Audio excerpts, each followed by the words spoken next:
students, today we will discuss about specializations of plasma membrane कि जो plasma membrane होती है जो कि सेल के बाहर एक आवरण होती है उसमें बहुत प्रकार के स्पेशलाइजेशन होते हैं किसी भी सेल की क्या कार्य प्रणाली है उसके आधार पर। तो ये जो स्पेशलाइजेशंस होती हैं इसमें सबसे पहले होती है माइक्रोविलाई। ये जो माइक्रोविलस हम इसको कहते हैं सिंगुलर में, यह माइक्रोस्कोपिक होते हैं, सेलुलर मेम्ब्रेन होते हैं जिससे कि सरफेस एरिया बढ़ जाता है डिफ्यूजन के लिए और मिनिमाइज करता है इंक्रीज इन वॉल्यूम को। और इससे बहुत सारे फंक्शंस होते हैं जैसे कि एब्जॉर्प्शन का है, सिक्रीशन का है, सेलुलर एडिशन का है या मैकेनो ट्रांसडक्शन का है। अब ये जो माइक्रोविलस होते हैं ये एक प्रकार के डेंस बंडल होते हैं जिनमें कि क्रॉस लिंक्ड होते हैं एक्टिन फिलामेंट्स जो कि एक स्ट्रक्चरल कोर को निर्मित करते हैं। 20 से 30 टाइटली बंडल्ड एक्टिन फिलामेंट्स जो कि क्रॉस लिंक्ड होते हैं जिसमें कि बंडलिंग प्रोटीन्स प्रेजेंट होती हैं, फिब्रिन, विलिन और एस्पिन, जिससे कि कोर बनता है माइक्रोविलाई का। ये जो माइक्रोविलाई होते हैं इसके ऊपर एक कवरिंग होती है, एक और आवरण होता है ग्लाइकोकैलिक्स का जो कि पेरिफेरल ग्लाइकोप्रोटीन्स का बना हुआ है जो कि अटैच करता है प्लाज्मा मेम्ब्रेन से ट्रांस मेम्ब्रेन प्रोटीन्स के माध्यम से।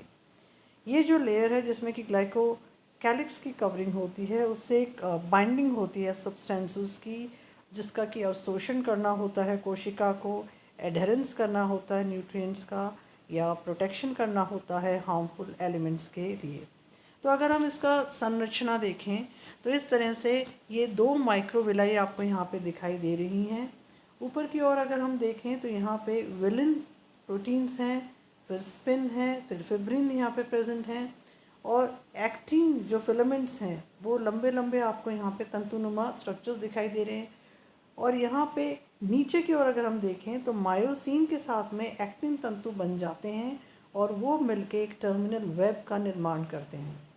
मायोसिन प्रोटीन्स दो प्रकार के, मायोसिन 1A, मायोसिन 6 और मायोसिन 7 भी आपको यहाँ पे प्रेजेंट दिखाई देते हैं माइक्रोविलाई में। तो एक तरह से अगर हम इसका स्ट्रक्चर देखें तो ये कैसे हैं, अंगुलीनुमा स्ट्रक्चर्स हैं। ये बहुत सारे होते हैं, ज़्यादातर हमारे इंटेस्टाइन में ये प्रेजेंट होते हैं माइक्रोविलाई। और यहाँ पे अगर हम देखें तो इसमें एक्टिन जो है वो तंतु प्रेजेंट होते हैं इसके ऊपरी सिरे पर और नीचे मायोसिन जो हैं वो उसके साथ में जुड़ जाते हैं और एक तरह का जाल बनाते हैं टर्मिनल वेब स्पेक्ट्रिन के साथ में। तो इस तरह से फिब्रिन, विलिन और ये इसमें प्रेजेंट होते हैं। अब अगर हम इसका स्ट्रक्चर देखें जो कि हमने इसका डायग्राम में देखा, अगर हम इसके बारे में और विस्तृत जानकारी हासिल करें तो जो स्ट्रक्चरल कोर है उसमें आपने क्या देखा, जो लंबाई होती है लेटरल आर्म्स उसमें मायोसिन और कैल्शियम बाइंडिंग प्रोटीन प्रेजेंट होती हैं, कैल्मुडुलिन प्रेजेंट होता है। ये जो मायोसिन होती हैं जो कि उनका के मॉलिक्यूलर वेट एक्टिन से ज़्यादा होता है, उसमें बाइंडिंग साइट होती है एक्टिन के फिलामेंटस एक्टिन के लिए एक तरफ और लिपिड के बाइंडिंग डोमेन के लिए दूसरी तरफ। जो प्लस एंड्स होते हैं एक्टिन फिलामेंट्स के वो टिप पर होते हैं माइक्रोविलस के। तो ऊपर की ओर हम क्या देखते हैं, एक्टिन फिलामेंट्स प्रेजेंट होते हैं और प्लस एंड्स लिए हुए एक्टिन फिलामेंट्स और माइनस एंड्स लिए हुए टर्मिनल वेब पे होते हैं जो कि कॉम्प्लिकेटेड सेट ऑफ प्रोटीन्स में होते हैं जिसमें कि स्पेक्टिन और मायोसिन प्रेजेंट होते हैं। जो स्पेस होती है माइक्रोविलाई के सेल के सरफेस के ऊपर उसके हम कहते हैं इंटर माइक्रोविलस स्पेस, मतलब दो माइक्रोविलाई के बीच में जो अवकाश है उसको हम कहेंगे इंट्रो माइक्रोविलस स्पेस। इससे क्या होगा, कॉन्ट्रैक्टल जो एक्टिविटी है मायोसिन और ट्रोपोमायोसिन की वो बढ़ती है और डिक्रीज होती है जब कॉन्ट्रैक्शन सीज हो जाएगा। क्या फंक्शन होते हैं एक माइक्रोविलाई के, ये प्राइमरी सरफेस जो कि न्यूट्रिएंट का एब्जॉर्प्शन है गैस्ट्रो इंटेस्टाइनल ट्रैक्ट में, उसका अवशोषण करना इसका कार्य है। ये जो है इसकी पैकिंग होती है एंजाइम्स के साथ में जिससे कि जटिल प्रकार के न्यूट्रिएंट्स जो है सिंपलर कंपाउंड्स में ब्रेक डाउन हो जाते हैं। जो माइक्रोविलस है वो इंक्रीज़ करता है सेलुलर सरफेस एरिया को एब्जॉर्प्शन के लिए, वो इंक्रीज़ करते हैं नंबर ऑफ डाइजेस्टिव एंजाइम्स को, जैसे कि जो एंजाइम्स जो पाचन कर रहे हैं कार्बोहाइड्रेट्स का उनको हम कहते हैं ग्लाइकोसाइडेजेस, वो बहुत ज़्यादा कॉन्सेंट्रेशन में प्रेजेंट होते हैं हमारे पाचन तंत्र के माइक्रोविलाई के अंदर। अब हम बात करें दूसरे स्पेशलाइज्ड प्लाज्मा मेम्ब्रेन का जिसका कि हम नाम करते हैं टाइट जंक्शंस। तो ऊपर की ओर तो माइक्रोविलाई प्रेजेंट होते हैं और फिर कई सेल्स में टाइट जंक्शंस प्रेजेंट होते हैं, जैसे कि हम इस चित्र में देख सकते हैं कि दो प्लाज्मा मेम्ब्रेन के बीच में कोई भी अवकाश नहीं होता है, बहुत क्लोजली वो पैक्ड होते हैं। इसलिए हम इनको ऑक्लूडिंग जंक्शंस या जोनोले ऑक्लूडेंट्स कहते हैं। ये मल्टी प्रोटीन जंक्शनल कॉम्प्लेक्स होते हैं जिनका कि फंक्शन होता है कि किसी भी प्रकार का कोई लीकेज हो ट्रांसपोर्टेड सोल्यूट्स का या वाटर का, वो प्रिवेंट हो सके और पूरी तरह से पैरासेलुलर पाथवे सील हो जाता है। तो ये जो पैरासेलुलर जो स्पेस जो होती है वो पूरी तरह से सील हो जाती है, दो सेल्स के बीच में बहुत क्लोजली पैक्ड एक कंडीशन डेवलप हो जाती है जिसको हम टाइट जंक्शन कहते हैं। और अगर कोई चीज़ आपको बहुत पैक करनी है तो आप किससे करोगे? स्ट्रैंड से करोगे, कोई धागे से करोगे। तो इसी प्रकार से यहाँ पे दो कोशिकाओं के बीच में एक ब्रांचिंग नेटवर्क होता है सीलिंग स्ट्रैंड्स का, और हर एक जो स्ट्रैंड होता है वो एक दूसरे के ऊपर डिपेंडेंट नहीं होता है, वो इंडिपेंडेंट होता है। इसलिए जो एफिशिएंसी होती है ये जो टाइट जंक्शन की प्रिवेंट करने के लिए आयन पैसेज को इंक्रीज़ करती है।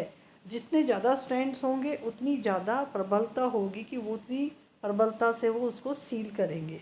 हर एक जो स्ट्रैंड है उसमें एक रो होती है ट्रांस मेम्ब्रेन प्रोटीन्स की, जो कि एम्बेडेड होते हैं प्लाज्मा मेम्ब्रेन में, जहाँ पर कि एक्स्ट्रा सेलुलर डोमेन्स प्रेजेंट होते हैं। 40 प्रकार के डिफरेंट प्रोटीन्स इस टाइट कंपो जंक्शंस को निर्मित करते हैं। ये जो प्रोटीन्स हैं वो ट्रांस मेम्ब्रेन और साइटोप्लाज्मिक प्रोटीन्स प्रकार के होते हैं, और जो ट्रांस मेम्ब्रेन प्रोटीन्स होती हैं वो 3 प्रकार की होती हैं, ऑक्लूडिन, क्लोडिन्स और जंक्शन एडिशन मॉलिक्यूल्स। ये एसोसिएट करती हैं पेरिफेरल मेम्ब्रेन प्रोटीन्स के साथ में, जिससे कि एंकरिंग होती है स्ट्रैंड्स की एक्टिन कंपोनेंट्स और साइटोस्केलेटन्स के बीच में, जो कि एडजेसेंट सेल्स में प्रेजेंट होते हैं। तो आप 3 प्रकार के ट्रांस मेम्ब्रेन प्रोटीन्स यहाँ पे देख सकते हो, क्लोडीन, ऑक्लूडिन और जैम। तो ये तीनों ही जो हैं, ये जो आप ऑरेंज कलर में देख रहे हो दोनों तरफ लेफ्ट और राइट, ये दो सेल्स का प्लाज्मा मेम्ब्रेन है। तो बीच में इन्होंने क्या टाइट जंक्शन बना दिया, ट्रांस मेम्ब्रेन, मतलब दो मेम्ब्रेन के बीच में प्रोटीन, क्लोडिन, ऑक्लूडिन और जैम। तो ग्रीन कलर में क्लोडिन, आपके ब्लूइश कलर में ऑक्लूडिन और पिंक कलर में आपको जैम प्रोटीन्स यहाँ पे दिखाई दे रहे हैं। ये जो ट्रांस मेम्ब्रेन प्रोटीन है जिसमें कि ऑक्लूडिन जो है, और ऑक्लूडिन कहाँ है, यहाँ पे बीच में जो है ब्लूइश कलर में जो प्रेजेंट है, इसका मॉलिक्यूलर वेट 60 किलो डेल्टन्स तक होता है। पहले प्रकार का इंटीग्रल मेम्ब्रेन प्रोटीन जिसका कि आविष्कार किया गया था। इसमें 4 ट्रांस मेम्ब्रेन डोमेन्स होते हैं जिनमें कि एन टर्मिनल और सी टर्मिनल एंड्स होते हैं। जैसा कि आपको पता है ये प्रोटीन्स हैं। प्रोटीन्स में जो प्रोटीन्स होते हैं वो किसके बने हुए होते हैं? एमिनो एसिड्स के बने हुए होते हैं। एमिनो एसिड्स किससे जुड़ते हैं? पेप्टाइड बॉन्ड से जुड़ते हैं। जब भी हम किसी एमिनो एसिड का स्ट्रक्चर देखते हैं तो उसके एक NH2 एंड होता है और COOH एंड होता है। NH2 वाले एंड को हम क्या कहेंगे? N टर्मिनस एंड, और COH वाले को हम क्या कहेंगे? C terminus and. तो ये 4 ट्रांस मेम्ब्रेन डोमेन्स होते हैं। अब इनमें से बोथ एन टर्मिनस और सी टर्मिनस कैसे हैं? इंट्रासेलुलर होते हैं। ये क्या फॉर्म करते हैं? 2 एक्स्ट्रा सेलुलर लूप्स और एक इंट्रासेलुलर लूप बनाते हैं। ये जो लूप निर्मित होते हैं ऑक्लूडिन की, जिससे कि रेगुलेशन होता है पैरासेलुलर परमिबिलिटी का। तो इस तरह से सेलुलर स्ट्रक्चर में एक बैरियर का फंक्शन का काम करते हैं। उसी प्रकार से क्लोडिन्स हैं। अब ये जो क्लोडिन्स हैं वो कैसे हैं? इसके ऊपर की ओर प्रेजेंट हैं, इस डायग्राम में ग्रीनिश कलर के हैं। इनमें भी 24 डिफरेंट मेम्ब्रेन प्रोटीन्स में डिस्कवर किए गए। इनका मॉलिक्यूलर वेट इससे थोड़ा कम होता है, इनका स्ट्रक्चर इससे मिलता जुलता है। इसमें भी 4 ट्रांस मेम्ब्रेन डोमेन्स और सिमिलर लूप स्ट्रक्चर होता है। क्लोडिन्स का एक भूमिका होती है कि वो टाइट जंक्शंस की एक रीढ़ की हड्डी की तरह काम करते हैं। जंक्शन एडिशन मॉलिक्यूल्स या जैम, ये भी एक हिस्सा होते हैं इस इम्यूनोग्लोबुलिन सुपर फैमिली का, जिसका कि मॉलिक्यूलर वेट 40 किलो डेल्टन्स तक होता है। इनमें ट्रांस मेम्ब्रेन प्रोटीन खाली एक ही होती है और ये रेगुलेट करते हैं पैरासेलुलर पाथवे को, फंक्शन को, और वो इन्वॉल्व होते हैं सेल की पोलैरिटी को मेंटेन करने के लिए। अब क्या कार्य होते हैं टाइट जंक्शंस के? टाइट जंक्शंस जो हैं वो सेल्स को पकड़े रखते हैं, एक अवरोधक के तरह से कार्य करते हैं, जिनका कि सब डिवीज़न होता है प्रोटेक्टिव बैरियर्स में या फंक्शनल बैरियर्स में। इनका काम क्या होता है कि मटेरियल्स का ट्रांसपोर्टेशन करना, मेंटेनेंस करना ऑस्मोटिक बैलेंस का। तो एक तरह से अवरोधक हैं, सुरक्षात्मक अवरोधक और आपके फंक्शनल बैरियर्स की तरह ये काम करते हैं। ये जो टाइट जंक्शंस हैं ये मेंटेन करते हैं पोलैरिटी ऑफ सेल्स, कि भाई ये रोकते हैं, किस चीज़ को रोकते हैं, लेटरल डिफ्यूजन को, जो कि इंटीग्रल मेम्ब्रेन प्रोटीन्स के मध्य हो रहा है। जैसे कि एपिकल मतलब टिप्स के ओर या लेटरल जो साइड्स में हो रहा है। इसका क्या योगदान होगा? इसका योगदान ये होगा कि टाइट जंक्शंस अगर पोलैरिटी को मेंटेन कर रहे हैं, सेल्स की डिफ्यूजन नहीं होने दे रहे हैं, तो क्या चीज़ प्रिजर्व कर रहे हैं? ट्रांस सेलुलर ट्रांसपोर्टेशन को वो प्रिजर्व कर रहे हैं।